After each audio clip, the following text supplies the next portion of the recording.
दफा 35A दफा 35A की सुनवाई सुप्रीम कोर्ट में चल रही है।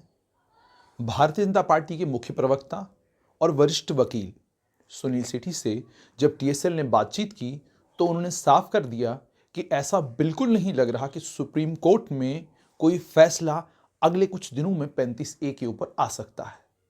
उन्होंने ये भी कहा कि 35A के ऊपर बहुत सारी पेटिशंस सुप्रीम कोर्ट के सामने हैं।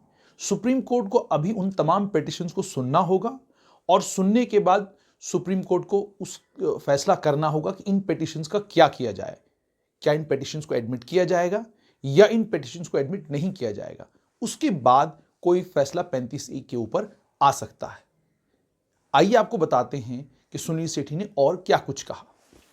के ऊपर क्लियर है, 370 पे आपका स्टैंड क्लियर है, लेकिन थोड़ा सा पार्टी को साइड पर रख के एज अ वकील आपसे समझना चाहूँगा कि सुप्रीम कोर्ट में इस वक्त 35A का जो मामला है उसकी लीगल पोजीशन इस वक्त क्या है, मतलब क्या स्टेज है, पिटिशन कितनी डली हुई हैं, कितनी एक्सेप्ट हुई हैं, क्या सुनवाई हो रही है या फैसला आने वाला है, होना क्या है बेसिकली। देखिए, सुप्रीम कोर्ट में तो दो बड़े इश्यूज जो है इस टाइम पे जम्मू एंड कश्मीर के रिलेटेड पेंडिंग है। 35 से एक इशू है और 370 जो है वो दूसरा इशू है। दोनों ही सेटअप पिटिशंस जो है सुप्रीम कोर्ट में पेंडिंग है, जिसकी सुनवाई गालिबन इकट्ठी ही होने का चांस जो है वो ज़्यादा है। ठीक है, तो 370 के ऊपर क्योंकि सुप्रीम कोर्ट की ऑलरेडी जजमेंट है 5 जजेस बेंच की, बड़ी क्लैरिटी तो नहीं है लेकिन जजमेंट है। तो अब उसको अगर रिविजिट करना है तो फिर लार्जर बेंच पे जाना पड़ता है। 5 जजेस, कॉन्स्टिट्यूशनल बेंच, हाँ, कॉन्स्टिट्यूशनल बेंच पे जाना पड़ता है। आज के दिन में कॉन्स्टिट्यूशनल बेंच में ये केसेस नहीं है। तो फिलहाल तो supreme court is seized of the matter whether the cases are to be referred to the larger constitutional bench या नहीं। ये एक लीगल पोजीशन जो है सुप्रीम कोर्ट में पेंडेंसी की ये है। ये केस की कोई डेट जैसे यह है कि कल डेट उसकी लगने वाली है, वैसी बात नहीं है। इसका वीक फिक्स्ड है कि किस वीक को लगना था। उस वीक में केस आता है नहीं आता है, सुप्रीम कोर्ट उसको आगे लेके जाएगी, बेंच को रेफर करेगी, ये सब स्पेकुलेटिव है। और ये कोई नई बात नहीं है। जब भी 35A का केस लगता है, जब पहले भी लगता रहा, तो तभी जो है वो कश्मीर में बंद की काल आ जाती है। एक माहौल बनाने की कोशिश है कि इस केस के ऊपर आर्गुमेंट्स नहीं हो, सुप्रीम कोर्ट में इसकी सुनवाई को रोका जाए किसी तरीके से। फिर से उस पर आऊँगा, लेकिन एक और लीगल पोजीशन आपसे समझना चाहूँगा। 35A की जो सुनवाई है उसमें बहुत सारी पिटिशंस इस ओरिजिनल पिटिशन के बाद फाइल हुई हैं। कई नेशनल कॉन्फ्रेंस ने भी फाइल की, फिर बार एसोसिएशन ऑफ कश्मीर जो बिल्कुल सोई हुई थी वो भी जाग कर जो है सुप्रीम कोर्ट पहुंच गई। फिर मुजफ्फर शाह साहब भी सुप्रीम कोर्ट पहुंच गए, नेशनल जम्मू भी पहुंची है, बार एसोसिएशन जम्मू भी पहुंच गई। उसके बाद फिर आप, मैं कश्मीर घाटी के लोगों का इसलिए नाम ले रहा हूँ कि ये सब लोग जो है वहाँ पहुँचे काफी हैं। लोग।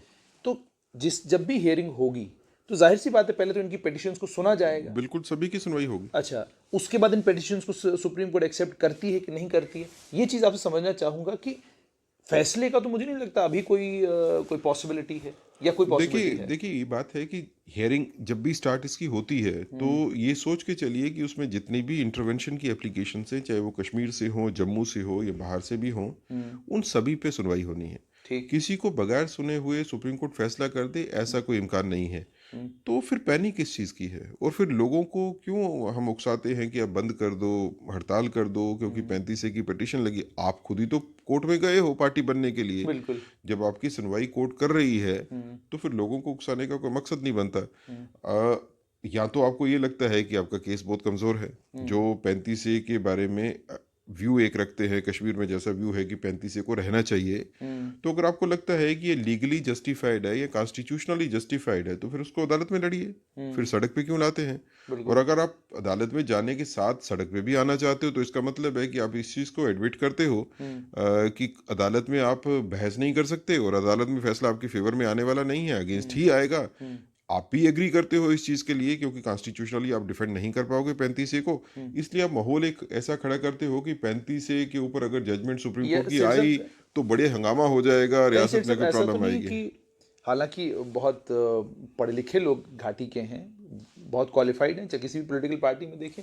कहीं उनको ऐसा तो नहीं लग रहा कि सुप्रीम कोर्ट भी एक पार्लियामेंट या असेंबली की तरह है कि एक केस पर सुनवाई शुरू होगी, पूरी रात सुनवाई चलती रहेगी, को रात को 12 बजे फैसला आएगा, इस तरह का? देखिए ऐसा नहीं है। जब आई रिमेम्बर जब बीफ बैन के ऊपर जो है एक लिटिगेशन हुई, आर्डर्स भी हुए हाई कोर्ट में, तो ये सारे के सारे लोग सुप्रीम कोर्ट में गए, तब इनको पूरा कॉन्फिडेंस था सुप्रीम कोर्ट में जाने के लिए। बाकी कोई भी लिटिगेशन होती है सुप्रीम कोर्ट में जाती है तो एवरीबडी सेज कि हमारे को फुल फेथ है सुप्रीम कोर्ट में, वो फैसला इम्पार्शियल करेगी। तो इस केस में इम्पार्शियलिटी को आपको क्यों डाउट होता है? इसमें कुछ चीजें समझने की है कि ये क्या इस पे 35A के नाम के ऊपर राजनीति तो नहीं की जा रही है। Is it a pure politics कि 35A के नाम के ऊपर आप हड़ताल करोगे, लोगों को उकसाओगे? हमारा अपना एक व्यू है इसके ऊपर। हमारा व्यू ये है कि 35A जो है वो अनकॉन्स्टिट्यूशनल है, और हमारा ये भी व्यू है कि 35A से स्टेट को नुकसान हुआ है। ठीक। हमारा ये भी व्यू है कि 35A की वजह से राष्ट्र को, नेशन को भी बहुत बड़ा नुकसान हुआ है। और हमारी ये भी धारणा है कि अगर 35A नहीं होता तो शायद ये सेपरेटिज्म और मिलिटेंसी स्टेट में नहीं होती। ठीक है, ये तो आपकी एक मिक्स्ड कल्चर में मिलिटेंसी और सेपरेटिज्म इस कदर नहीं होता, और ना ही माइग्रेशन होती कश्मीरी पंडित कम्युनिटी की, ना ही ये हालात बनते जो आज रियासत में बने फिर हैं। से मैं इस पर आऊँगा, हालांकि ये पार्टी की पोजीशन है, थोड़ा लीगल आपसे इसलिए समझ रहा हूँ क्योंकि जी। एक ये चीज़ तो बिल्कुल अब क्लियर हो गई कि अब जब भी सुनवाई होगी पहले उन पिटिशंस को सुना जाएगा, उसके बाद मामला। मुझे ये बताएं कि क्या कोई पॉसिबिलिटी है कि भारत सरकार मैं कह रहा हूँ, पाकिस्तान की सरकार का नाम नहीं ले रहा, भारत में कोई ऐसा प्रेसिडेंस भी नहीं रहा है, एक मामले की सुनवाई सुप्रीम कोर्ट कर रही है, उस मामले के ऊपर आपको लगता है कि सरकार ऑर्डिनेंस लाकर इस आर्टिकल 35A को एब्रोगेट कर सकती है? क्या कोई पॉसिबिलिटी ऐसी है? देखिए, अगर आप मेरे से ये पूछेंगे कि सरकार क्या ऐसा करने वाली है, नहीं, तो नहीं, मेरे पास तो as a legal मैं उसका आंसर, अगर तो आप ये पूछेंगे कि क्या ऐसा कुछ होने वाला है, तो मुझे नहीं पता। ये सरकार के फैसले होते हैं, और सरकार के जिस लेवल के ऊपर फैसले होते हैं वो किसी को पता नहीं लेकिन होता मैं कि क्या हो रहा सुनील है। सेठी लेकिन वकील लीगली से पूछ रहा मैं हूं। उसका भी आंसर दूंगा। अगर आप मुझसे ये पूछना चाहते हैं कि लीगली क्या ये पॉसिबल है कि 35A को जो है वो प्रेसिडेंशियल आर्डर से वापस लिया जा सकता है, तो मैं कहूँगा हाँ, ये लीगल पॉसिबिलिटी है। क्योंकि 35A इंट्रोड्यूस जब हुआ तो 35A पार्लियामेंट से नहीं आया है। 35A प्रेसिडेंशियल आर्डर से, एक कॉन्स्टिट्यूशनल आर्डर जिसको हम कहते हैं, उससे आया है with the concurrence of the government, state government, जो आर्टिकल 370 के तहत होता है। ठीक। तो आर्टिकल 370 के तहत अगर कोई प्रेसिडेंशियल आर्डर आता है स्टेट गवर्नमेंट की कंकरेंस के साथ, तो जिस तरीके से वो आता है उस तरह से उसको वापस भी लिया जा सकता है। ये लीगल एस्पेक्ट है कि जिस तरह से आर्टिकल 35A को इंट्रोड्यूस किया गया, उस तरह से आर्टिकल 35A को वापस भी लिया जा सकता है। इसमें कोई डाउट नहीं है। अब उसको लेना है या नहीं लेना है, वो एक अलग बात।